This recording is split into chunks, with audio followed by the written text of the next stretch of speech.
जय माता दी दोस्तों, हर हर महादेव। स्वागत है आपका हमारे YouTube चैनल अभव्या वर्ल्ड में। दोस्तों, आज की इस वीडियो में हम आपके लिए 12 ज्योतिर्लिंगों में से एक श्री सोमनाथ ज्योतिर्लिंग की पावन कथा लेकर आए हैं। गुजरात प्रांत के काठियावाड़ क्षेत्र में समुद्र के किनारे सोमनाथ नामक विश्व प्रसिद्ध मंदिर में यह ज्योतिर्लिंग स्थापित है। पहले यह क्षेत्र प्रभास क्षेत्र के नाम से जाना जाता था। यही भगवान श्री कृष्ण ने जरा नामक व्याध के बाण को निमित्त बनाकर अपनी लीला का संवर्णन किया था। यहाँ के ज्योतिर्लिंग की कथा का पुराणों में इस प्रकार वर्णन है। दक्ष प्रजापति की 27 कन्याएं थीं। उन सभी का विवाह चंद्रदेव के साथ हुआ था, किंतु चंद्रमा का समस्त अनुराग व प्रेम उनमें से केवल रोहिणी के प्रति ही रहता था। उनके इस कृत्य से दक्ष प्रजापति की अन्य कन्याएं बहुत अप्रसन्न रहती थीं। उन्होंने अपनी यह व्यथा कथा अपने पिता को सुनाई।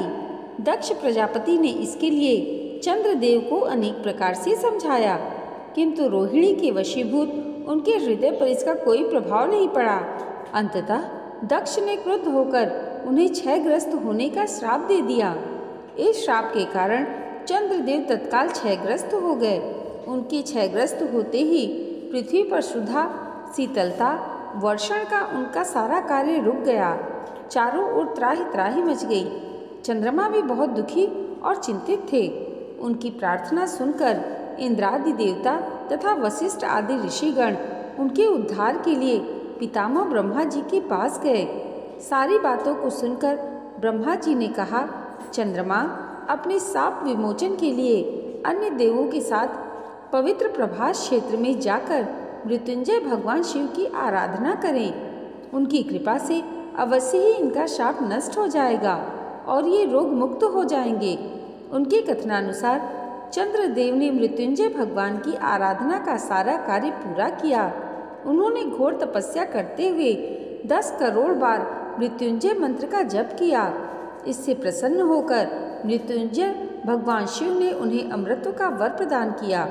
उन्होंने कहा, चंद्रदेव, तुम शोक ना करो। मेरे वर से तुम्हारा शाप मोचन तो होगा ही, साथ ही साथ प्रजापति दक्ष के वचनों की रक्षा भी हो जाएगी।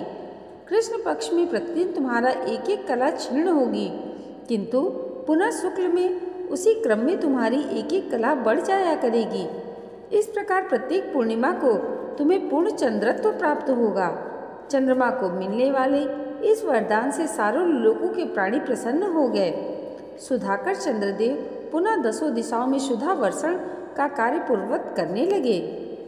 शाप मुक्त होकर चंद्रदेव ने अन्य देवताओं के साथ मिलकर मृत्युंजय भगवान से प्रार्थना की कि आप माता पार्वती के साथ सदा के लिए प्राणों के उद्धारार्थ यहाँ निवास करें। भगवान शिव उनकी इस प्रार्थना को स्वीकार करके ज्योतिर्लिंग के रूप में माता पार्वती के साथ तभी से यहाँ रहने लगे।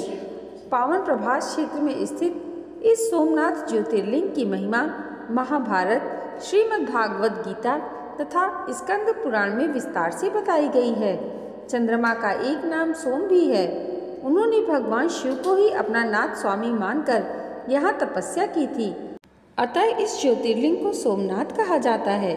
इसके दर्शन, पूजन, आराधना से भक्तों के जन्म जन्मांतर के सारे पाप और दुख नष्ट हो जाते हैं।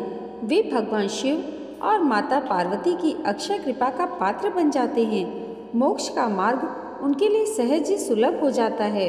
उनके लौकिक परलौकिक सारे कृत्य सत्यमेव सफल हो जाते हैं। दोस्तों, आज की ये वीडियो अगर आपको अच्छी लगी हो तो कमेंट बॉक्स में हर हर महादेव जरूर लिखिएगा और इसे लाइक और हमारे चैनल पर पहली बार आए हैं तो सब्सक्राइब करना मत भूलिएगा। भगवान भोलेनाथ और माता पार्वती की कृपा आप सबके जीवन पर सदैव ऐसे ही बनी रहे, इसी मंगल कामना के साथ मिलते हैं अगले वीडियो में। तब तक के लिए जय माता दी, हर हर महादेव।